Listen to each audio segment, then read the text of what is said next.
আসসালামাইকুম এভরিওয়ান, আশা করি সবাই ভালো আছো। আজ আমি তোমাদের জন্য বরিশালের বিখ্যাত নারকেল কুচু চিংড়ির রেসিপি নিয়ে হাজির হয়েছি। চিংড়ি মাছের মধ্যে একটু হলুদের গুঁড়ো আর একটু লবণ দিয়ে ভালো করে মিশিয়ে নেব। এটা আমার মিশানো হয়ে গিয়েছে। একটা কড়াইতে তেল দিব। তেলটা গরম হলে দিয়ে দেব চিংড়ি মাছ। চিংড়ি মাছটা একটু লাল করে ভেজে নিব। মাছটা আমার ভাজা হয়ে গিয়েছে। এবার দিব আর একটু তেল। তেলটা গরম হলে দিয়ে দেব 1.5 কাপ পেঁয়াজ। পেঁয়াজের পরিমাণটা আমি একটু বেশি দিয়েছি। চিংড়ি মাছের মধ্যে পেঁয়াজ বেশি দিলে ভালো লাগে।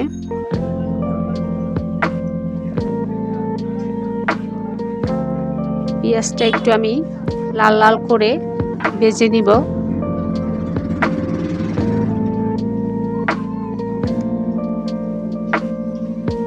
দেখো, পেঁয়াজটা লাল করে ভেজে নিয়েছি। এবার দিব 1 কাপ কাঁচামরিচ। কাঁচামরিচটা একটু ভালো করে মিশিয়ে নেব।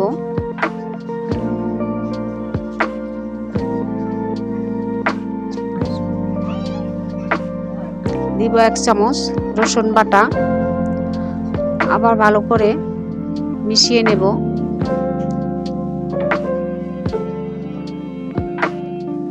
এবার দিব 1 কাপ নারকেল বাটা।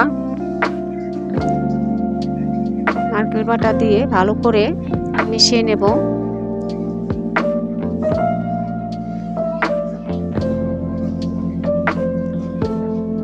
মশলাটা একটু আমি লাল লাল করে ভেজে নিব।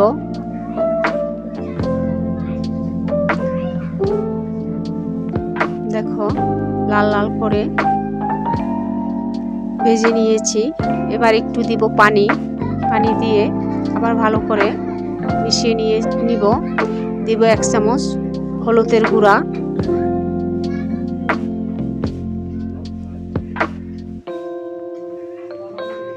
এবার দিব 1/2 চামচ মরিচের গুঁড়া।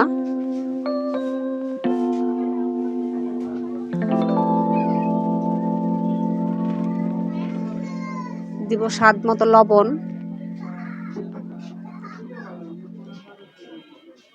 এবার ভালো করে নেড়েচেড়ে মিশিয়ে নেব। আমি মশলাটা ভালো করে নেড়েচেড়ে মিশিয়ে নিয়েছি। এবার দিয়ে দেব ভেজে রাখা চিংড়ি মাছ। মাছটাকে আমি একটু ভালো করে মিশিয়ে নেব। মশলাগুলোর সঙ্গে ভালো করে নেড়েচেড়ে মিশিয়ে নেব। এবার দিয়ে দেব পরিমাণ মতো পানি।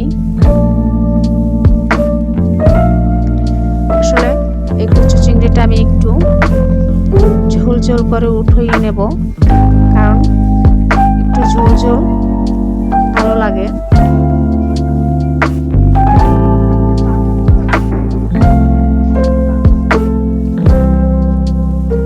দেখো, তৈরি হয়ে গেল আমার কুচু চিংড়ির রেসিপি। আমার রেসিপিটা যদি ভালো লাগে লাইক করো, কমেন্ট করো।